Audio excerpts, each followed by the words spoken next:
Hello students, आज मैं आप लोगों को बीकॉम सेम 4 का जो कॉस्ट अकाउंट है उसमें चैप्टर नंबर 1 जो है यूनिट कॉस्टिंग એટલે કે એકમ પડતર પદ્ધતિ, उसमें मैं आज आप लोगों को सम नंबर 10 कराने वाली हूँ। तो यहाँ पे इस सम में आप लोगों को ऐसा बोला गया है कि Aasna limited manufacturing and sold 1 lakh radio Mirchi at its full production capacity during the year 2023. The following is the profit and loss accounts for the year ended on 31st March यहाँ पे 31 ડિસેમ્બર 2023 दिया गया है। ठीक है, એટલે કે ગુજરાતીમાં એવી રીતનું આપેલું છે કે આસના લિમિટેડ 2023ના રોજ વર્ષ દરમિયાન તેમની પૂર્ણ ઉત્પાદન ક્ષમતાએ 1 લાખ રેડિયોનું મિર્ચી ઉત્પાદન કરીને વેચ્યા અને તારીખ 31/12/2023ના રોજ પૂરા થતા વર્ષનું નફા નુકસાનનું ખાતું આપેલું છે। then उसके बाद नीचे ऐसा बोला गया कि during the year 2023 80% of factory overheads were fixed whereas 40% selling overheads were variable including sales commissions at rupees 2.80 પર રેડિયો। ठीक है, यहाँ पे એટલે કે ગુજરાતીમાં એવી રીતના આપ્યું છે કે 2023ના વર્ષ દરમિયાન 80% કારખાનાના પરોક્ષ ખર્ચા સ્થિર હતા, જ્યારે 40% વેચાણના પરોક્ષ ખર્ચા ચલિત હતા, જેમાં એકમ દીઠ 2.80 વેચાણ કમિશનનો સમાવેશ થાય છે। उसके बाद यहाँ पे for the year 2024 it is estimated that એટલે કે 2024નો અંદાજ આપવામાં આવેલો છે કે ફર્સ્ટ यहाँ पे due to heavy recession in the market the productions will be reduced to its 80% production capacity of which only 60,000 radios will be sold। એટલે કે બજારમાં ભારે મંદીના કારણે ઉત્પાદન 80% ક્ષમતા સુધી ઘટાડવામાં આવશે અને જે પૈકી માત્ર 60,000 રેડિયોનું વેચાણ કરવામાં આવશે। सेकंड है यहाँ पे cost of raw materials and wages per unit will be increase by 10%। એટલે કે એકમ દીઠ પ્રત્યક્ષ માલસામાન તથા મજૂરીના પડતરમાં 10%નો વધારો થશે। उसके बाद थर्ड है all fix overheads will be reduced to 50%। એટલે કે બધા જ સ્થિર પરોક્ષ ખર્ચાઓ 50% સુધી ઘટશે। जो भी ये वीडियो को देख रहे हो जल्दी से चैनल को सब्सक्राइब कर दे और वीडियो को लाइक और शेयर करना मत भूलना। और हाँ, अगर आप लोगों को बिजनेस अकाउंट, कॉस्ट अकाउंट या तो टैक्सेशन में कोई भी चैप्टर के यहाँ पे सम्स के सॉल्यूशन की पीडीएफ चाहिए तो ऑलरेडी मेरी मेंबरशिप में अवेलेबल ही है। तो उसके रिलेटेड मैंने एक वीडियो भी डाला है जो मेरी चैनल के होम पेज में डायरेक्ट आप लोगों को मिल जाएगा। तो कौन सी मेंबरशिप में कौन से चैप्टर्स का सम्स के सॉल्यूशन की पीडीएफ है, उसके रिलेटेड वो वीडियो ऑलरेडी अवेलेबल ही है। ठीक है, तो यहाँ पे आगे 4th नंबर की इंफॉर्मेशन में दिया गया है कि the company will manage the sales its on effects and cancel the agreements of sales commissions. એટલે કે બધા જ સ્થિર એટલે કે વેચાણ વ્યવસ્થા કંપની જાતે જ સંભાળે છે અને વેચાણ કમિશનનો કરાર રદ કરવામાં આવ્યો છે। ફિફ્થ ધ સેલ્સ પ્રાઇસ પર યુનિટ વિલ ઇન્ક્રીઝ બાય 10%। એટલે કે વેચાણ કિંમતમાં એકમ દીઠ ₹10નો વધારો થશે। उसके बाद आगे यहाँ पे दिया गया है कि from the above information prepare the following statement. એટલે કે ઉપરોક્ત માહિતી પરથી નીચેના पत्रकों तैयार करवाना है। फर्स्ट यहाँ पे statement of cost showing total as well as cost per unit and profit for the year 2023 and second है यहाँ पे statement of cost showing estimated profit for the year 2024। એટલે કે 2023 વર્ષ માટે કુલ પડતર તેમજ એકમ દીઠ પડતર અને નફો નુકસાન દર્શાવતું પત્રક તૈયાર કરો અને 2024 વર્ષ માટેનું અંદાજી નફો नुकसान દર્શાવતું पत्रक પણ તૈયાર કરવાનું છે। तो यहाँ पे सबसे फर्स्ट आप लोगों को इस तरह से कॉस्ट शीट बना लेनी है और यहाँ पे प्रोडक्शन एंड सेल कितना है फॉर 2023 के लिए।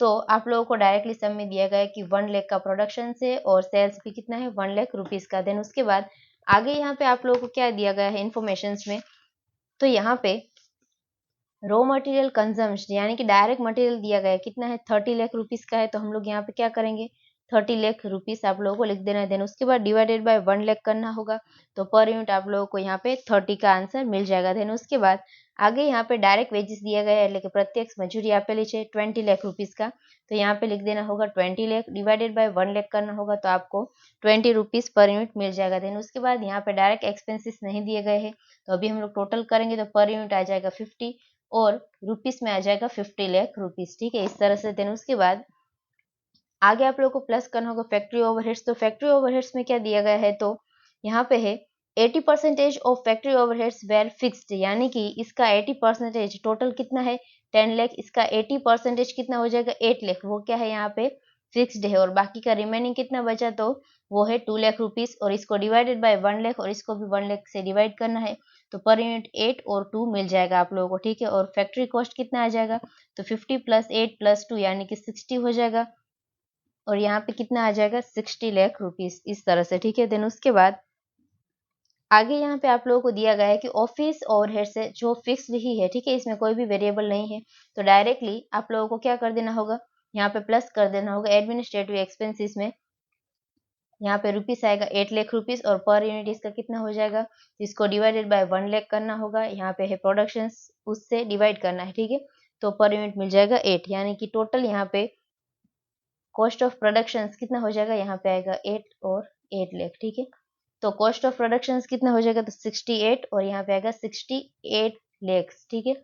इस तरह से आप लोगों को मिल जाएगा। देन उसके बाद यहाँ पे प्लस और माइनस हम लोग क्या करते हैं, तो opening stock of finish goods और closing stock of finish goods, तो ये यहाँ पे दोनों में से कुछ भी इंफॉर्मेशन नहीं दी गई है इसके रिलेटेड, ठीक है। देन उसके बाद आगे यहाँ पे cost of production of goods sold कितना आएगा, तो सेम 68 और यहाँ पे आएगा 68 लाख रुपीस, इस तरह से। देन उसके बाद आगे प्लस हो जाएगा सेलिंग एंड डिस्ट्रीब्यूशन एक्सपेंसेस, यानी कि वेचाण वितरण ना खर्चा, तो उसमें आप लोग को क्या दिया गया है, तो 40% सेलिंग ओवरहेड्स क्या है, वेरिएबल है, ठीक है। तो यहाँ पे टोटल कितना है 12 लाख, इसका 40% निकालना होगा, तो आप लोगों को क्या करना होगा, 40% क्या है, तो वेरिएबल, तो यहाँ पे हम लोग लिखेंगे 40% और बाकी का 60% क्या होगा यहाँ पे फिक्स्ड होगा, એટલે કે બાકીના જે 60% હશે તે स्थिर હશે। तो डायरेक्टली आप लोगों को क्या करना है, 12 लाख को मल्टीप्लाई करना होगा 60% के साथ, ठीक है। पहले यहाँ पे फिक्स्ड यहाँ पे कंसिडर करना है आप लोगों को, એટલે કે पहला स्थिर જોવામાં આવશે। तो यहाँ पे आप लोगों को कितना दिया गया, 60% दिया गया है, तो इसका मतलब कितना आएगा, यहाँ पे 7,20,000 आएगा और उसको डिवाइडेड बाय 1 लाख करोगे तो 7.2 आ जाएगा। देन उसके बाद यहाँ पे आप लोगों को क्या दिया गया है, तो कमीशन दिया गया है, पर यूनिट कितना है 2.8 है, ठीक है।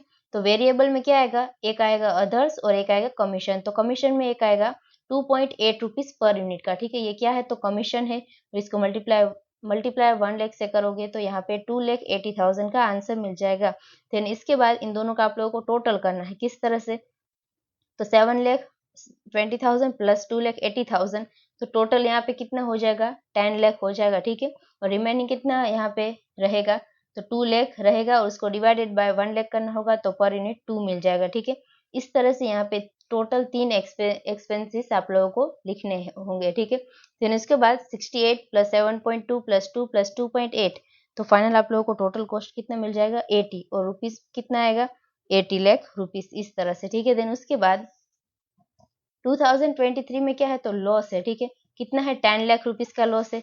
तो प्रॉफिट हम लोग ऐड करते हैं, तो लॉस को यहाँ पे हम लोग क्या करेंगे, माइनस कर देंगे, तो 80 लाख माइनस 10 लाख, तो आप लोगों को 70 लाख का क्या मिल जाएगा, सेल्स मिल जाएगा, ठीक है। देन उसके बाद पर यूनिट कितना आएगा, तो यहाँ पे आएगा 10, तो 80 माइनस 10 यानी कि 70 आप लोगों को सेल्स मिल जाएगा पर यूनिट। तो ये हो गया यहाँ पे कॉस्ट शीट फॉर 2023। देन उसके बाद आगे यहाँ पे आप लोगों को फॉर 2024 के लिए कॉस्ट शीट प्रिपेयर करना होगा, ठीक है। तो यहाँ पे 2024 के लिए कौन कौन सी इंफॉर्मेशन दी गई है, तो सबसे फर्स्ट यहाँ पे है कि जितनी भी कैपेसिटी है उसका 80% प्रोडक्शन हो रहा है, यानी कि कैपेसिटी कितनी है, 100% के सामने कितना है, 1 लाख, तो 80% के सामने कितना आएगा, तो 80,000 आएगा। तो यहाँ पे आप लोगों को प्रोडक्शन लिख देना होगा, कितना हो रहा है, 80,000, और इसमें से सेल कितना हो रहा है, तो 60,000 सेल हो रहा है, એટલે કે 60,000 વેચાણ થશે, 80,000 उत्पादन અને 60,000 વેચાણ અહીંયા આગળ થશે। तो उसके बाद आगे आप लोगों को क्या दिया गया है, तो cost of raw materials and wages per unit will increased by 10%। तो मटेरियल एंड वेजेस में आप लोगों को इंक्रीज किस तरह से करना है, तो पर यूनिट में करना होगा, ठीक है। यानी कि 30 प्लस 10% तो 33 आ जाएगा, और 20 प्लस 10% यानी कि 22 हो जाएगा। देन उसके बाद यहाँ पे आप लोगों को मल्टीप्लाई करना होगा 80 रुपीज के साथ, सॉरी यहाँ पे 80,000 से मल्टीप्लाई करना होगा, तो फाइनल यहाँ पे डायरेक्ट मटेरियल में आंसर मिल जाएगा, यहाँ पे 33 आएगा मटेरियल में और 22 आएगा वेजिस में, ठीक है। देन उसके बाद 33 मल्टीप्लाई बाय 80,000, तो 26,40,000 का आंसर मिल जाएगा। देन उसके बाद 22 मल्टीप्लाई बाय 80,000, तो 70,60,000 का आंसर मिल जाएगा, और यहाँ पे टोटल कितना हो जाएगा, 55, और अमाउंट में आएगा 44 लाख रुपीज, ठीक है। देन उसके बाद आगे यहाँ पे all fixed overheads will be reduced to 50%, यानी कि 50% आप लोगों को घटा देना है, कम कर देना है, जो भी जितने भी फिक्स्ड एक्सपेंसेस है उतने, ठीक है। तो यहाँ पे आप लोगों को क्या करना है, फैक्ट्री ओवरहेड्स, तो फैक्ट्री ओवरहेड्स में फिक्स्ड हमारा कितना था, 8 लाख रुपीस का था, तो यहाँ पे आप लोगों को क्या करना होगा, 8 लाख और डायरेक्टली माइनस कर देना होगा 50%, तो आप लोगों को कितना मिल जाएगा, 4 लाख रुपीस मिल जाएगा। देन उसके बाद एडमिनिस्ट्रेटिव एक्सपेंसेस जो है उसमें कितना है, उसमें भी सेम 8 लाख ही है, ठीक है। तो इसमें डायरेक्ट माइनस कर देना होगा 50%, तो आपको आंसर कितना मिल जाएगा, 4 लाख रुपीस। देन उसके बाद आगे कहाँ पे है फिक्स एक्सपेंसेस, तो यहाँ पे सेलिंग एंड डिस्ट्रीब्यूशन में। तो फिक्स्ड कितना है हमारा 7,20,000, तो यहाँ पे आप लोगों को लिखना होगा 7,20,000, उसमें से माइनस कर देना होगा 50%, तो फाइनल आप लोगों को यहाँ पे आंसर मिलेगा। तो यहाँ पे आ जाएगा 3,60,000। तो इस तरह से जितने भी फिक्स्ड एक्सपेंसेस थे वो अभी हम लोगों ने देख लिए, ठीक है। देन उसके बाद आगे यहाँ पे आप लोगों को क्या करना होगा, तो 4 लाख और उसको डिवाइड किससे हम लोग करेंगे, तो प्रोडक्शन के साथ, यानी कि 80,000 से डिवाइड करना होगा। तो 4 लाख डिवाइडेड बाय 80,000, तो फाइनल आप लोगों को यहाँ पे आंसर मिलेगा 5, ठीक है, ये हो जाएगा पर यूनिट। देन उसके बाद आगे यहाँ पे 4 लाख डिवाइडेड बाय 80,000, तो सेम यहाँ पे 5 ही आएगा। देन उसके बाद आगे 3,60,000 और इसको डिवाइडेड बाय 80,000 से करना होगा, तो पर यूनिट आप लोगों को 6 मिल जाएगा, ठीक है। देन उसके बाद आगे यहाँ पे इन्फॉर्मेशन किस तरह से दी गई है, तो ऐसा दिया गया कि the company will manage the sales and its own effect and cancel the agreement of sales commission, यानी कि सेल्स कमीशन जो हम लोगों ने अभी लिखा था यहाँ पे वेरिएबल में, ठीक है, वो यहाँ पे उसने क्या किया है, तो कैंसल कर दिया है। तो यहाँ पे वेरिएबल एक्सपेंसेस कितना बचेगा, तो ₹2 आएगा, यानी कि ये होगा पर यूनिट, और अमाउंट कितना आएगा, 2 लाख रुपीस का अमाउंट आ जाएगा, ठीक है। तो उसके बाद आगे यहाँ पे लास्ट इन्फॉर्मेशन आप लोगों को दी गई है कि द सेल्स प्राइस પર યુનિટ વિલ ઇન્ક્રીઝડ બાય ₹10%, એટલે કે જે વેચાણ કિંમત છે તેમાં 10% વધારો કરવાનો છે। तो यहाँ पे सेल्स हमारा कितना आया था पर यूनिट, 70 आया था, तो इसमें क्या कर देना है, तो +10% कर देना है, ठीक है। तो फाइनल आप लोगों को 77 मिल जाएगा, और 77 को मल्टीप्लाई किससे करना होगा, सेल्स के साथ, यानी कि 60,000 से आप लोगों को मल्टीप्लाई करना होगा। तो फाइनल आप लोगों को यहाँ पे 46,20,000 का आंसर मिलेगा, ठीक है। अभी यहाँ पे जो भी ब्लैंक है वो अभी हम लोग देखेंगे कि किस तरह से आप लोगों को एंट्री करनी है। तो सबसे फर्स्ट 55 + 5, तो यहाँ पे एंड उसके बाद यहाँ पे वेरिएबल की एंट्री आप लोगों को किस तरह से करनी है, तो देखना होगा 2023 की कॉस्ट शीट में। तो यहाँ पे हम लोगों ने वेरिएबल कितना लिखा था, पर यूनिट 2 है, ठीक है। तो यहाँ पे हम लोग लिख देंगे 2। आप लोगों को एक बात यहाँ पे याद रखनी होगी कि जो भी वेरिएबल होता है उसमें आप लोगों को पहले के साल के, यानी कि इसके जो प्रीवियस ईयर है उसमें आप लोगों को पर यूनिट देखना है वेरिएबल में, ठीक है। और फिक्स्ड में क्या देखना होगा, अमाउंट देखना है, ठीक है। એટલે કે જ્યારે પણ ચલિત અને સ્થિર ખર્ચા જોવામાં આવે અગાઉના વર્ષની પડતર પત્રકમાંથી, તો સૌથી પહેલા સ્થિર ખર્ચ જે હોય છે તેની રકમ લેવામાં આવે છે, અને જે ચલિત ખર્ચાઓ છે તેના પર એકમ, यानी कि गुजराती में थसे एकम दीठ लेवामां आवशे। तो यहाँ पे आप लोगों को वेरिएबल में कितना लिखना होगा, ₹2, ठीक है। देन उसके बाद 2 को मल्टीप्लाई करना होगा 80,000 के साथ, तो आप लोगों को यहाँ पे 1,60,000 का आंसर मिल जाएगा, ठीक है।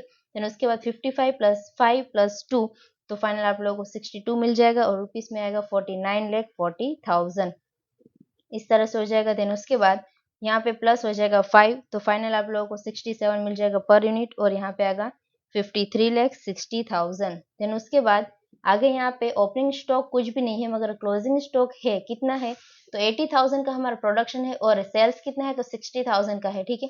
तो यानी कि डिफरेंस कितना है, 20,000 का आया, उसको मल्टीप्लाई करना होगा, कॉस्ट प्राइस हमारी कितनी है, 67 पर यूनिट, ठीक है। इसके साथ मल्टीप्लाई करने के बाद आपको 13,40,000 का आंसर मिल जाएगा, वो आप लोगों को अमाउंट में से माइनस करना है, ठीक है। यहाँ पे पर यूनिट में कुछ भी नहीं करना है, यहाँ पे नील ही आएगा, मगर डिफरेंस कहाँ पे आएगा, तो अमाउंट में डिफरेंस आ जाएगा, ठीक है। तो इन दोनों का हम लोग माइनस करेंगे, तो फाइनल आप लोगों को 40,20,000 का आंसर मिल जाएगा, और यहाँ पे तो सेम 67 ही आएगा, ठीक है। फिर उसके बाद आगे यहाँ पे हम लोग देखते हैं, तो फिक्स्ड तो हम लोगों ने लिख दिया है, तो वेरिएबल में अभी कितना आएगा, तो यहाँ पे सेलिंग एंड डिस्ट्रीब्यूशन में वेरिएबल में कितना है, तो पर यूनिट कितना है, 2। देन उसके बाद 2 को मल्टीप्लाई किससे करना है, तो आप लोगों को यहाँ पे एक बात ध्यान रखनी है कि जब भी सेलिंग एंड डिस्ट्रीब्यूशन एक्सपेंसेस होते हैं उसमें मल्टीप्लाई प्रोडक्शन के साथ नहीं बल्कि सेल्स के साथ करना होता है, ठीक है। तो यहाँ पे सेल्स के साथ क्यों करना होता है, तो जितने भी हम लोग selling and distribution related expenses करते हैं, तो वो जितना भी हमारा सेल्स होता है उसके ऊपर ही हम लोग एक्सपेंस करते हैं, इसीलिए, ठीक है। એટલે કે વેચાણ વિતરણના જે કંઈ પણ ખર્ચા કરવામાં આવે છે તે વેચાણ ઉપર જ કરવામાં આવે છે, ઉત્પાદન ઉપર ખર્ચા કરવામાં આવતા નથી। એટલા જ માટે અહીંયા આગળ વેચાણના એકમો સાથે ગુણાકાર કરવામાં આવશે, यानी कि यहाँ पे 60,000 से आप लोगों को मल्टीप्लाई करना होगा, तो 2 और मल्टीप्लाई बाय 60,000, तो फाइनल आप लोगों को यहाँ पे आंसर मिल जाएगा 1,20,000। ठीक है, देन उसके बाद यहाँ पे हम लोग प्लस करेंगे तो आपको यहाँ पे टोटल कॉस्ट मिल जाएगा। तो किस तरह से मिलेगा, तो 67 प्लस 6 प्लस 2, तो यहाँ पे 75 हो जाएगा पर यूनिट, और अमाउंट में कितना आएगा, तो 45 लाख रुपीस आ जाएगा। ठीक है, देन इसके बाद इन दोनों के बीच का डिफरेंस आप लोगों को यहाँ पे निकालना होगा, यानी कि 77 माइनस 75, तो पर यूनिट कितना मिल जाएगा, 2। ये क्या होगा, यहाँ पे प्रॉफिट हो जाएगा, એટલે કે નફો થશે। देन अमाउंट में कितना आएगा, तो 46,20,000 माइनस 45 लाख, तो 1,20,000 का डिफरेंस यहाँ पे आएगा, वो हो जाएगा प्रॉफिट, ये होगा अमाउंट में। ठीक है, तो इसी तरह से यहाँ पे ये सब में जितनी भी इंफॉर्मेशन थी वो हम लोगों ने ले ली है, यानी कि यहाँ पे जो सम नंबर 10 था वो कंप्लीट होता है। I hope you understand and thank you all.